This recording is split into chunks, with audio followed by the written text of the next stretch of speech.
The Crown and the Courage, Amelia Carter's prom night. Have you ever had one of those nights where everything finally aligns? That was Amelia Carter's prom night, April 23rd, in Willowbrook, Oregon. Maplewood High had transformed their gym into a glowing dreamscape of twinkling fairy lights and floating silver balloons. The air hung thick with the scent of too much cologne and the faint, sticky sweetness of fruit punch. Amelia had spent most of the year as a quiet force, noticed but never loud about it. She was the kind of person people respected without needing to say it out loud. Sharp, kind, and self-assured. She never chased popularity. She didn't need to. Her presence alone was enough. That night, she stepped into the gym in a sapphire blue gown that caught the light with every movement. Her hair was swept up into a loose bun, a few tendrils curling around her face like whispered secrets. She looked like she'd walked out of an old Hollywood film, but carried herself like she didn't need the attention. She arrived with her closest friends, Ava and Naomi, the three of them laughing as they navigated the crowded dance floor. The DJ spun throwbacks and awkward slow songs, and the trio tried to dodge both. Yet, no matter how packed the room was, eventually all eyes found Amelia, especially Jason Monroe. Jason was the kind of guy who thrived in the spotlight. Loud, cocky, always making himself the center of attention. His jokes weren't really jokes. They were warnings. If you didn't laugh, you might be next. And he had never liked Amelia. He never said why, but everyone knew. Maybe it was because she never gave him the reaction he wanted. Maybe because she never shrank around him like others did. Most people played along with Jason to avoid becoming a target.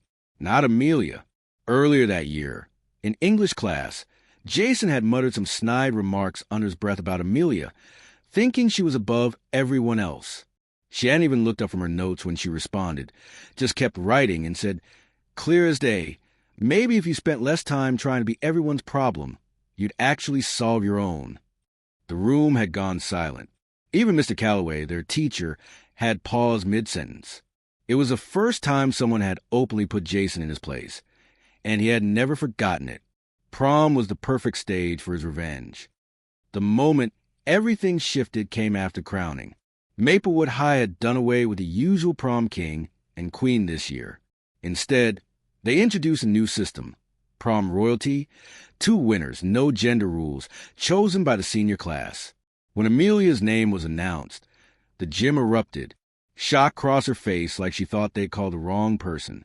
Ava and Naomi screamed, hugging her as she took a careful step forward in the heels she almost didn't wear. The crown, a delicate silver band, was placed on her head. A bouquet of deep red roses landed in her arms. And then that overplayed pop song everyone was sick of started up again. Jason stood at the back of the room, arms folded, jaw tight.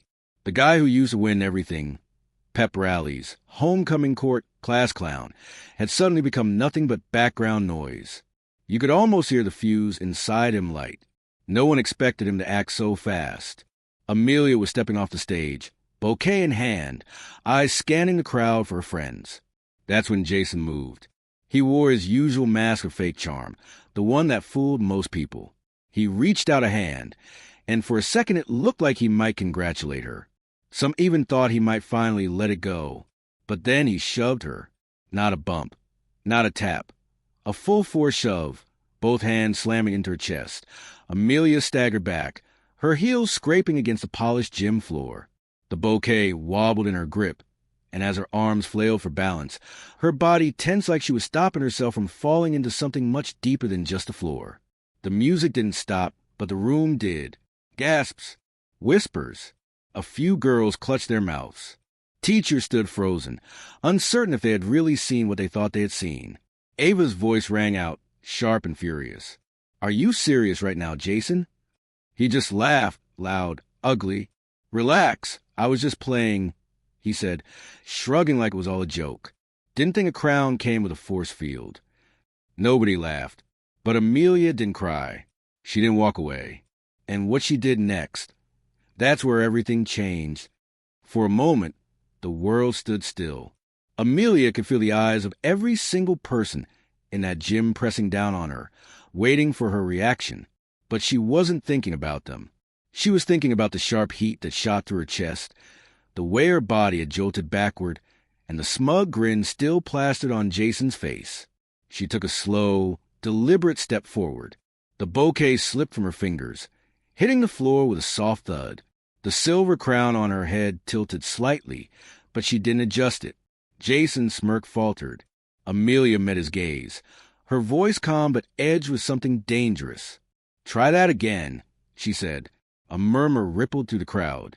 Even the teachers, who should have been stepping in by now, just watched, unsure of how to handle what was unfolding. Jason let out a short, forced laugh. "Oh, come on, it was just Amelia didn't wait for him to finish. She reached up and, with one swift motion, pulled the crown from her head and threw it at his feet. The metal clinked against the floor, rolling slightly before settling. "You want it so bad?" she said. "Take it." For the first time that night, Jason looked unsure of himself. The confidence in his stance wavered, his fingers twitching at his sides. He had expected her to cry, to run, to cause a scene that made her look weak. But not this. A few people in the crowd whispered. Others just watched, wide-eyed. And then, before anyone could process what was happening, Amelia turned on her heel and walked out of the gym. Ava and Naomi exchanged a quick glance before hurrying after her, pushing through the stunned silence that had swallowed the room. Jason stood there, fists clenching and unclenching, as the weight of what had just happened settled over him.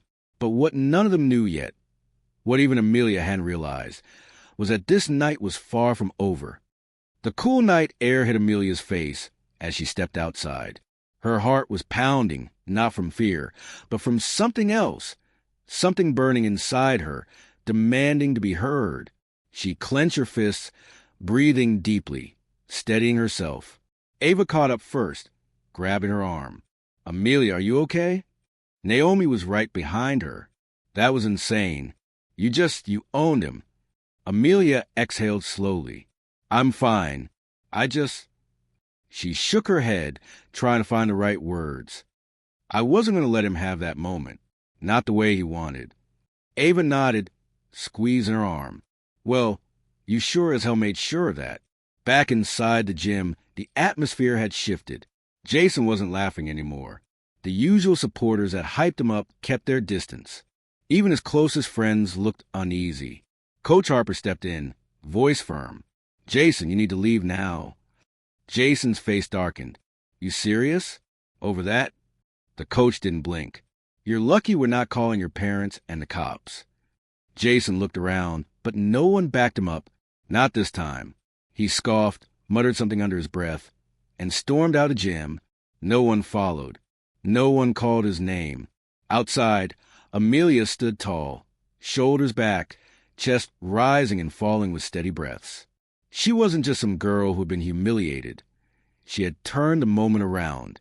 She had taken control of the narrative. And when Jason stormed past her without a word, it was clear he knew it too. Private messages, fake names, people dragging her. Amelia scrolled through the comments, her fingers trembling.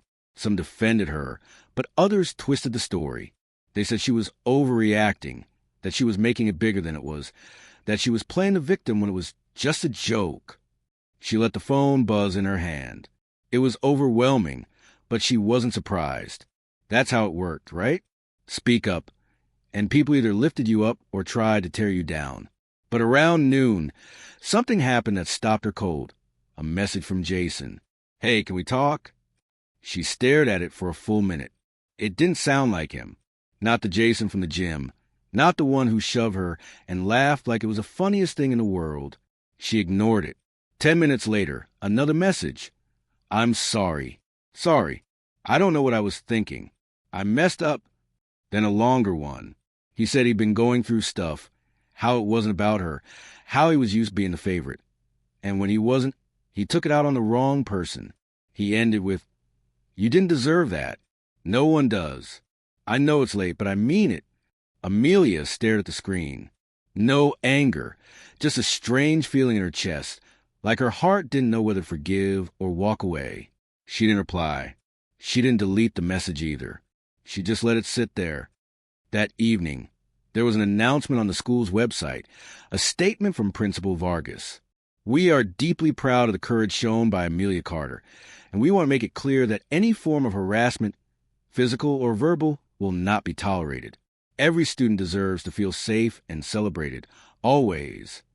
And that meant more than the crown. Monday morning at school was different. She wasn't just Amelia anymore. People stopped her in the hall. Teachers smiled a little longer. Even the quiet kids, the ones who never spoke much, gave her small nods of respect. She wasn't trying to be a star. She was just trying to be herself, unapologetically. In English class, Mr. Donnelly used the first 5 minutes to talk about what had happened over the weekend. We saw something powerful, he said. We saw how words can protect or destroy, how silence can be strength, and how standing up doesn't always mean shouting. It can also mean telling the truth calmly, while everyone is watching. No one said a word. They all knew who he was talking about. That day, when Amelia walked into the cafeteria, there was a seat saved for her, but not just by Ava or Naomi, by students who had never sat with her before, some from different friend groups, some who used to keep their distance. It was like a quiet invitation, a reminder, you changed something here. She didn't become a celebrity. She didn't go viral in the world. But in that building, in that town, her story planted a seed, because courage isn't always loud.